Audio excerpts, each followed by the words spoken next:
Hello అండి, అందరికీ నమస్తే. అందరు ఎలా ఉన్నారు? బాగున్నారా? చాలా సింపుల్గా చేసుకునే చికెన్ పులుసు అండి.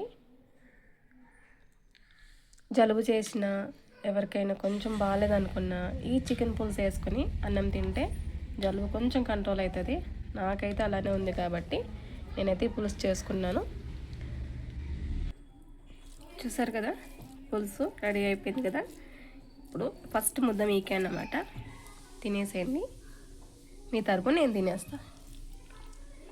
అన్నీ సరిపని చాలా సింపుల్గా ఉంది. నా స్టైల్లో ఒక్కసారి చికెన్ పులుసు అయితే మీరు కూడా ట్రై చేయండి. మరి ప్రాసెస్ ఏంటో ఎలా చేయాలో చూసేద్దాం, వచ్చేయండి. మసాలా కోసం నేను కొంచెం కాజు, గసాలు, అలానే కొంచెం జీలకర్ర, ఇంకా ధనియాలు. నా దగ్గర ధనియాలు లేవు, నేను ధనియాల పొడి వేసుకుంటున్నాను. ఇవన్నీ కలిపి మెత్తగా గ్రైండ్ చేసుకోవాలి. ఇలా మెత్తగా పేస్ట్ చేసి పెట్టుకోవాలి. కుక్కర్ పెట్టుకొని సరిపడంత ఆయిల్ పోసుకోవాలి. చికెన్ కర్రీ కదా, కొంచెం ఆయిల్ తక్కువ ఉంటేనే బెటరు. కొంచెం సాజీరా, బిర్యానీ ఆకు, 2-3 లవంగాలు, చిన్న చెక్క, ఆనియన్స్ ఇవన్నీ వేసి ఫ్రై చేయాలి.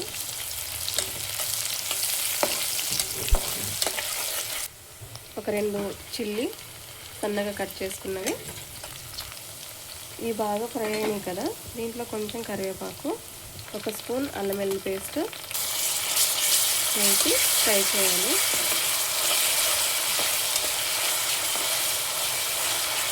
ఇది కాస్త ఫ్రై అయినాక ముందుగా కొట్టుకున్న ఉల్లిపాయ, టమాటా పేస్ట్ అన్నమాట, ఇది కూడా ఇందులో వేసుకొని మగ్గించుకోవాలి.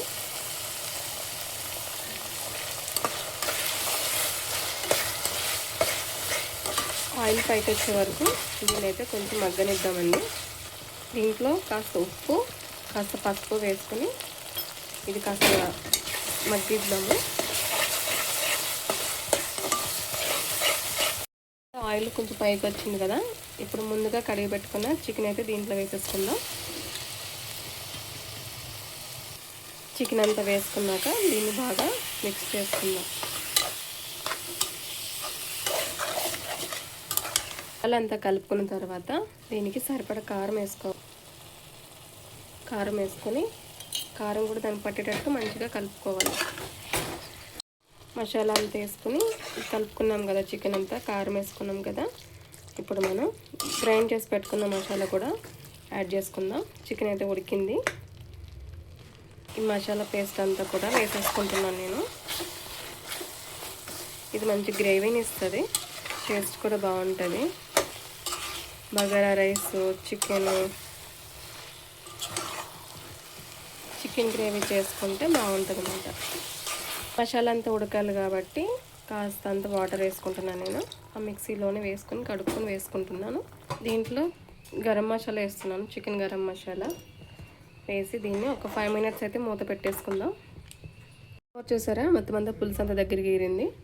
మరి పులుసులాగా కాదు, మళ్ళీ అలా ఎగురులాగా కాదు, కొంచెం గ్రేవీలానే, హోటల్ స్టైల్లో కదా, కొంచెం గ్రేవీలానే ఉంచాను అన్నమాట. చూసారు కదా, కూర అయితే రెడీ అయిపోయింది. ఇప్పుడు దీంట్లో కాస్త కొత్తిమీర అయితే వేసేసుకుందాం. దండిగా కాస్త కొత్తిమీర వేసుకొని ఒక్కసారి కలిపి ఉప్పు చెక్ చేసుకున్నాను, అన్నీ కరెక్ట్గా ఉన్నాయి, బ్యాలెన్స్ ఏం లేదు. దీన్ని ఇప్పుడు మనం సర్వింగ్ చేసేసుకుందాం.